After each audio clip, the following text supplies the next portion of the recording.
காய்த்த மரம்தான் கல்லடிப்படும், இல்லனா கனிந்த மரம்தான் கல்லடிப்படும். இந்த பழமொழியில உள்ள காய்த்த மரம் அப்படிங்கிற வார்த்தை எதை குறிக்குது அப்படின்னா, காய்கள் நிறைய இருக்கிற ஒரு மரத்தையோ இல்லனா பழங்கள் நிரம்பி இருக்கிற ஒரு மரத்தை தான் காய்த்த மரம் இல்லனா கனிந்த மரம் அப்படிங்கிற வார்த்தையால குறிப்பிட்டிருக்காங்க. கல்லடி படுறது அப்படின்னா என்ன அப்படின்னா, கல்லால எரியப்படுற அந்த மரம் இருக்கு இல்லையா, அததான் கல்லடி படுற மரம் அப்படின்னு குறிப்பிட்டிருக்காங்க. இப்போ நாம ஒரு தெருவுல போயிட்டு இருக்கோம்னு வச்சுக்கோங்களேன். முதல்ல அந்த தெருவுல ஒரு மரத்தை பாக்குறோம். அந்த மரத்துல சொல்லிக்கிற அளவுக்கு ஒண்ணும் விசேஷம்லாம் இல்ல. அந்த மரம் ஃபுல்லா முட்களால நிறைந்த மரமா இருக்குது. அந்த மரத்துல எந்த ஒரு பூக்களோ காயோ பழங்களோ எதுவுமே இல்ல. அதனால அந்த மரத்தை பார்ப்போம். அந்த மரத்தை எளிதில கடந்து போயிருவோம். ஒருவேளை யாராவது ஒருத்தங்களுடைய வீடு எங்க இருக்குப்பா அப்படின்னு கேட்கும் போது வேணா அடையாளத்துக்காக அந்த ஒரு மரத்தை சொல்லுவோம். அந்த முள்ளு மரம் இருக்குல்ல, அதுக்கு பக்கத்துல உள்ள வீடு, அதுக்கு எதிர்த்த உள்ள வீடு அப்படின்னு சொல்லிக்குவோம். ஆனா அவ்வளவுதான். அந்த மரத்து மேல ஏதாவது கல் எறியணும் அப்படிங்கிற எண்ணம் எல்லாம் நமக்கு வராது. அதே இது இன்னும் நடந்து போய்கிட்டே இருக்கும்போது ஒரு மாமரம்னே வச்சுக்குவோமே, ஒரு மாமரத்தை பாக்குறோம். அந்த மாமரத்துல இலைய மாதிரியே ஏகப்பட்ட காயும் இருக்கு, பழங்களும் இருக்குன்னு வச்சுக்குவோம். பாரு வாசனையே எவ்வளவு தூரத்துக்கு இருக்குன்ட்டு. அந்த மரத்துல இருந்து வர்ற அந்த மாம்பழ வாசனையே என்னை இழுக்கிற மாதிரி எல்லாம் இருக்கு. அந்த மாம்பழம் கிடைச்சா எப்படி இருக்கும், அதோட சைஸ பார்க்கும்போது அது இந்த வகையான மாம்பழம் மாதிரி எல்லாம் தெரியுது அப்படின்னு தோணும். நம்மள கூப்பிட்டு கொடுத்தா நல்லா இருக்குமே, நமக்கு இது கிடைச்சா நல்லா இருக்குமே இல்ல அப்படின்னு பேசிட்டு போவோம். அதே இது சின்ன பிள்ளைங்க எல்லாம் என்ன பண்ணுவாங்க அப்படின்னா, கல் ஏதாவது இருக்கு பக்கத்துலயும் அந்த வீட்டு உரிமையாளர் இல்ல அப்படின்னா அந்த மரத்து மேல கல்லை தூக்கி எறிவாங்க. அந்த கல்லு பட்டு ஏதாவது ஒரு மாங்காயோ இல்லைன்னா ஒரு மாம்பழமோ கீழே விழுந்துராதா, அது நம்ம கைக்கு வந்துராதா அப்படின்னு யோசிப்பாங்க. அப்படித்தானே? நாம ஏற்கனவே பார்த்ததும் மரம் தான், இப்ப நம்ம பார்த்திருக்கதும் மரம் தான்.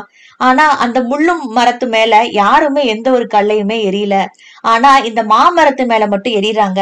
எதனால அப்படின்னா, அந்த மரத்துல உள்ள அந்த பழம் ஏதாவது ஒண்ணு நமக்கு கிடைக்குமா, அதோட சுவைய நம்ம ருசிச்சு பாத்திர முடியாதா, எப்படிதான் இருக்குன்னு தெரியலையே, எவ்வளவு நிறைய இருக்கு அப்படின்னு காய்ச்சிருக்கிற மரத்து மேலதான் நம்முடைய கண்ணு போகுது. அதனாலதான் யாரோ ஒருத்தங்க அது மேல கல் எறிறாங்க. ஆனா முட்கெல்லாம் சூழ்ந்திருக்கிற அந்த மரத்து மேல யாருமே எந்த ஒரு கல்லுமே எரியல. அதனால எந்த ஒரு பிரயோஜனமும் இல்ல. அதனால அவங்க பண்ணல. அப்படித்தானே? அது போலதான் நாமளும் இந்த உலகத்துல வாழ்ந்துட்டு வர்றோம். சில நேரம் நாம எந்த ஒரு தோல்வியுமே சந்திக்கல அப்படின்னு நம்ம நினைச்சிட்டு இருப்போம்.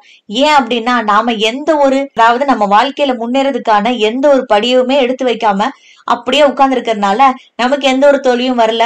இருக்கிறோம் போறோம் ஏதோ பண்றோம் அப்படின்னு சொல்லி இருந்துட்டே இருக்கும்போது எந்த ஒரு பிரச்சனைகளும் நம்மளை தேடி வராது. ஆனா அதே இது நம்மளுடைய வாழ்க்கையில நம்ம முன்னேறலாம் அப்படின்னு சொல்லிட்டு ஓரளவுக்கு பெரிய ஸ்டெப் எடுத்து வச்சு போயிட்டு இருக்கோம்னு வச்சுக்கோங்களேன். அந்த படியை நம்ம கடந்து வரும்போதே பாத்தீங்கன்னா ஏகப்பட்ட விமர்சனங்கள் வரும். விமர்சனங்கள் நல்லதுதான். ஒருவேளை நம்ம ஏதோ தப்பான வழியில போயிட்டு இருக்கோம் அப்படின்னா, இல்ல நம்ம செய்யறதுல நமக்கே தெரியாம ஏதோ ஒரு தவறு இருக்கு அப்படின்னா விமர்சனங்கள் மூலமா நம்ம திருத்திக்கலாம். அது மூலமா நமக்கும் மற்றவங்களுக்கும் எந்த ஒரு கெடுதலும் இல்லாம பாத்துக்கலாம். ஆனா சுத்தமா சம்பந்தமே இல்லாம தேவையில்லாத வார்த்தைகளால காயப்படுத்துறதோ இல்ல குறை சொல்லிட்டே இருக்காங்க அப்படின்னா, அப்படிப்பட்ட வார்த்தைகள் சொல்றவங்கள நம்ம மதிக்கணும்னு அவசியமே இல்லை இல்லையா? ஒருவேளை ஆமாப்பா, நான் என் வாழ்க்கையில முன்னேறணும்னு சொல்லிட்டு தான் இந்த ஒரு படி எடுத்து வச்சிருக்கேன், இது என்னுடைய சக்திக்கு மீறினதுதான். ஆனாலும் இந்த செயல்ல நான் செய்யும் போது எனக்கு கிடைச்ச கஷ்டத்தை விட இவங்க எல்லாம் பேசும்போது எனக்கு கிடைக்கிற கஷ்டம் ரொம்ப அதிகமா இருக்குது.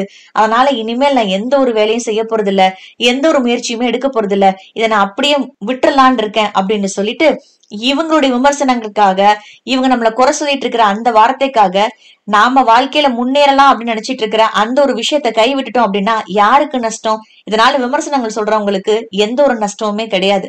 அவங்க சொன்னாங்க, பார்த்தாங்க, சொல்லிட்டாங்க, முடிச்சிட்டாங்க, போயிட்டாங்க, அவ்வளவுதான். ஆனா சம்பந்தமே இல்லாம அவங்க சொல்றவங்களுடைய வார்த்தைக்கு மரியாதை கொடுத்து அதெல்லாம் ஒரு பெருசா நினைச்சு அத நம்மளுடைய மனசுல ஏத்திக்கிட்டு நாம செஞ்சிட்டு இருக்கிற முயற்சியை தடை பண்ணிட்டோம் அப்படின்னா இழப்பு யாருக்கு அப்படின்னா நமக்குதான். அதனாலதான் என்ன சொல்றாங்கன்னா, எப்படி இந்த நல்லா காய்ச்சிருக்கிற மரத்து மேல நிறைய பேர் கல்லடி படும் போது அந்த மரத்துக்கு வாய் இல்ல, அதனால அந்த மரத்தினால எனக்கு வலிக்குது, என் மேல கல் எரியாத அப்படின்னு சொல்ல முடியல. ஆனா அந்த மரத்துக்கு ஒரு உணர்வு இருக்கும், கல் எரியும் போது அதோட தடம் கூட பதியலாம். அப்படித்தானே? ஆனா அதே இது அந்த கல்லடிப்பட்ட மரம் இனிமேல் பாரு, அடுத்த வருஷத்துல இருந்தெல்லாம் இந்த கல்லடியில என்னால பட முடியாதுப்பா, அதனால இனிமேல் எந்த ஒரு காயோ சரி இல்லைன்னா எந்த ஒரு பழங்களோ சரி என்னோட மரத்துல இருக்காது அப்படின்னு நினைக்குமா என்ன?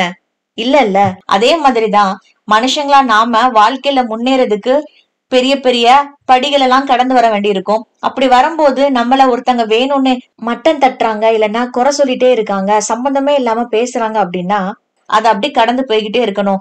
அத நம்மளுடைய மனசுல போட்டுட்டு அதுக்கு பின்னாடி போக கூடாது அப்படிங்கறதா இந்த ஒரு பழமொழிக்கான அர்த்தம். காய்த்த மரம் தான் கல்லடி படும்.